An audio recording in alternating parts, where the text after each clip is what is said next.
How much are you willing to pay for Universes Beyond Final Fantasy? Because the verdict is already kind of in, and in today's video we're going to be talking about the prices, maybe looking at some distribution prices as well to give you a real telling of what this product costs, and of course we're going to discuss what this means for Wizards of the Coast going forward. Stay tuned, you don't want to miss out.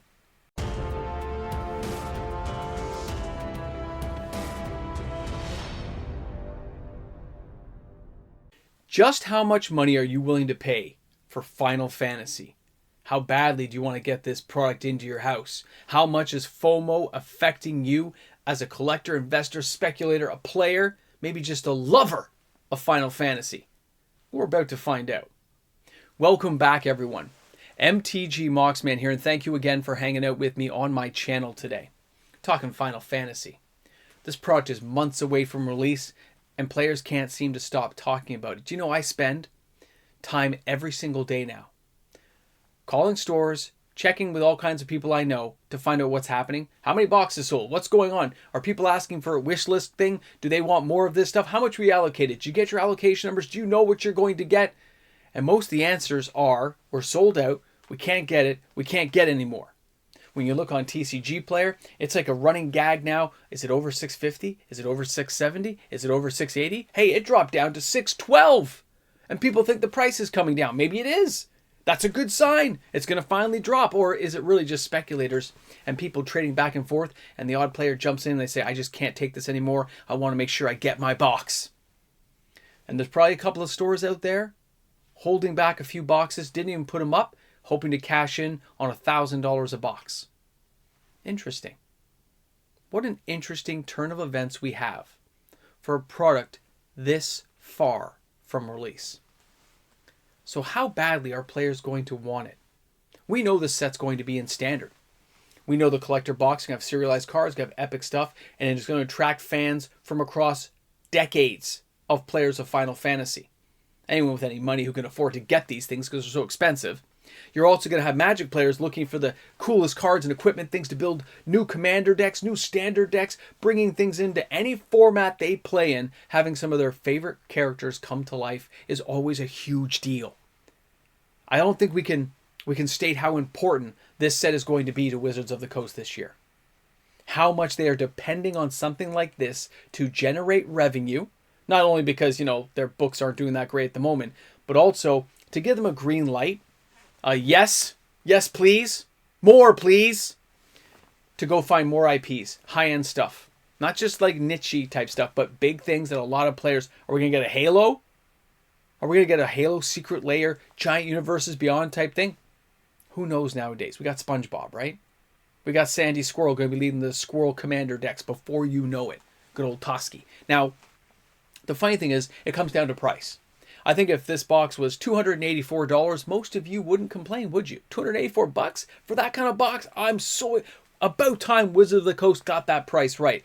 But price is everything when it comes to many of these products to attract the largest base of people you can to buy as much as you can. But even at this premium price, being as highly sold out as it is, and a lot of inner trading now to see where the price is really going to fall, it leaves a lot of players wondering if they're ever going to get their hands on any of these collector boxes. A collector pack is going to go for $110, $120 each. Are we going up to $200 for one collector pack 3 years from now?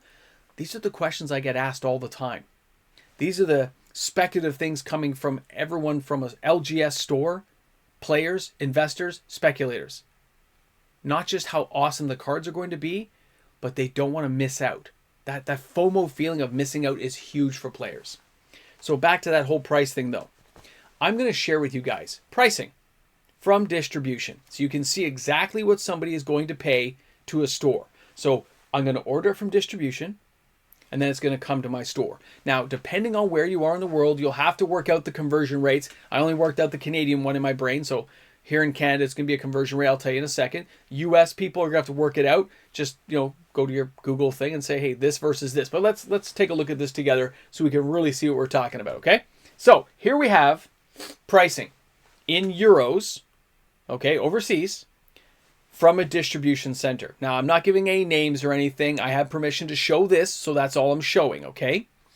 Marvel, Spider-Man Collector Booster Box, €284. Well, if you take that €284, and I got a calculator right here just to get you guys all spicied up and saying, hey, if I take that €284 and times it by 1.5, it's $426. That's what it's going to cost in Canada. But that would be before import fees and stuff, okay? So we're going to tack on another 25% just to be safe, $532. Now, here in Canada, of course, we're paying $6.99. So let's hold on to that thought. $6.99 is what most people paid for a box here. Now let's go to the Spider-Man Play Booster Box, €115. If we take the €115 times that by 1.5, 172 Canadian is what that would cost at distribution level. Of course, we have Edge of Eternity's Collector Box at €174. Edge of Eternity's Play Booster Box, €89. Final Fantasy Collector Booster Box, €284, which means it's $436 Canadian. Aetherdrift, remember Aetherdrift? Play Booster Box is going to be $75. Now, the Aetherdrift Collector Box is $168. Quite a difference, right? Tarkir Dragonstorm Play Booster Box is $89. Tarkir Dragonstorm Collector Box is $174. And the last one there is Final Fantasy Play Booster Boxes at €115. Now, you notice the difference between, like, say, an in-house IP of Edge of Eternity's €89 versus that Final Fantasy. Okay? 89 to 99 to 109. You can see it's about 25% higher. That's a good little rule of thumb to think about. So now we've taken a look at that pricing. That's from distribution. Okay? Doesn't matter how I got it. Don't worry about it. Everyone's seen that kind of stuff before. I'm just sharing it with you guys. So that's the price. And we don't know what distribution paid from Wizards of the Coast. We know what distribution is charging that particular store. So here in Canada, if we see a box for $436, we got to tack on, what, 25%? We'll take the $436 times 1.25 for like an import fee. That's $545. And then before you know it, we said $700 here in Canada. So a store stands to make roughly $155 in profit off that particular box. I wonder how players will feel. Does $155 seem like a lot of revenue for a store? If they only got 6 collector booster boxes, that means they're going to make like $700. That doesn't even cover like a piece of their rent in most cases. And that product's a one and done. So after it's sold, it's gone forever. You can't restock it because of how Wizards does it right now. It doesn't seem like a lot of money for that store to make. Even at $700, it doesn't seem like a lot, does it? Considering where Wizards took it, the chunk that, of course, distribution's taking, import fees and then taxes, and then it comes to you, the consumer. It's crazy to think about how it goes. But players are paying it. They're paying this money with no big issue. Lots of people. And this is kind of a green light when we think about how Wizards of the Coast is going to take this information. When they see how much it's selling for, they will have the actuarials, they'll have their people with feelers checking things out, and they'll see how much it sells in the secondary market, and that will tell them, green light, thumbs up, for the next pricing level. And we've talked about this going closer and closer to 30th anniversary pricing for packages, for sealed product. They knew they couldn't get away with it all at once. They tried that. They got slapped down hard. Down on the ground. But now they know with small increments, good IPs that people want to get their hands on, this is a green light. So we need good IPs. We need serialization, some great rare cards. We got to keep the numbers small and tight. We got to make people want these things, which they're doing a great job. And now it sells. And it's a little bit close, not quite, but it's a little bit closer to 30th anniversary. So now that you've had this time here in the video, 8 minutes in?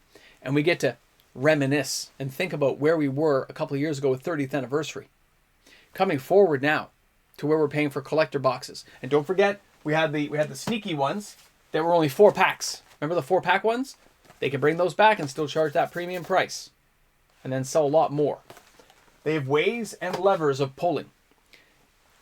And anything I just told you, the pricing, the products, the IP, this isn't the microcosm of YouTube. It's going to get hopefully some good views. People enjoy the content. You enjoy the information I'm sharing with you. But at the same time, those products are going to sell, and they're going to sell huge. We are having an afterthought conversation. People have already laid out their money. We are the armchair quarterbacks talking about it after the accident, after the sales blitz, after the Black Friday huge event. This stuff's all in the past already. It is going to be crazy to see where this goes in the future. I can't wait till we get to discuss closer and see if some of the cards are as amazing and see how people feel, 6, 9, 12 months, 18 months out from now. If this will be another event, are we going to see more products right away, or will it take time to come down? I want you guys to share that with me. How do you feel this is going to go over in the long term? How do you feel it's going to go over 2, 3 years from now, 12 months from now? On release day. Spoilers, we're going to have giveaways like where content creators give their boxes away and try to, do all kinds of crazy stuff. What do you guys think is going to happen? Share that with me in the comments section. How did you feel looking at the distribution pricing? And thanks again, you know who you are out there. And I'm looking forward to seeing how we take this in the future. It's going to be a crazy ride. Magic's got some great cards, great ideas. We got SpongeBob. SpongeBob. We need more D&D stuff. I don't know about you guys. I need some more D&D. It'd be great. Maybe some Micronauts. Either way. Thanks again for hanging out. Thanks for being here for the video. To my regular viewers, my YouTube membership member, all the new viewers panning and just joining in, man. Joining that frying pan and getting cooked up with a good time. Thanks again for being here. We're getting closer. Every day is a little bit closer to that 30,000. Have a little bit of a party. You'll all be invited. Looking forward to it. Guys, thanks again. Have a great day. Thanks for shopping with me today. Shopping with me? Sure, why not? Shop smart, shop S smart. You guys how it goes. Yeah. Army of Darkness thing is always in my head. I'll see you guys soon. Have a great day. I said frying pan. I think the frying pan thing, that was just me thinking of Cypress Hill. Anyway, it's been in the head this week. Can't help myself playing a lot of their music. Thanks again to all my patrons, my YouTube membership members, the loyal fans of the channel, checking in every day, giving these videos thumbs up, helping me get this channel growing. It's awesome. Without the patrons, we never would have been here. Those YouTube membership members, they help keep everything running each and every day. Thanks again for supporting. Guys, it's epic having fans like you. See you soon. You made it. We're here. Ramble jamble time. Ramble in the jamble. I know, right? Feeling good. We got a Wednesday. We got sales that make no sense. And people keep buying. And it just goes higher and higher. And people wonder where it's going to stop. Welcome to the new world. It is an explosively awesome place. And it will eat you alive if you don't pay attention to it. Guys, I can't wait to see how this all plays out. I myself got a box of Final Fantasy. I got a collector box coming. I'm synced in. $780 Canadian, and I'm okay paying that. I'll be honest, you guys support your LGS. And like I said, that pricing, I know kind of how it's going to go. Stores don't make a lot off this stuff, man. You've seen your LGS. Think about how many things they have to sell just to stay open. So, I'm cool with it. Now, well, we already know we're cool with it because we already paid for it. But everyone else out there is still buying boxes too. So there will be people who are just like really angry about this stuff. I understand that. I can empathize with it. But this stuff's going to go forward, man. It's going to go bigger and bigger until they get closer to that 30th anniversary mark. We can wait a few years, but I'm marking it here in the video. You guys made it this far? Put bonus in the comments section. I'll see you guys soon. Have an awesome one. Ramble in the jamble.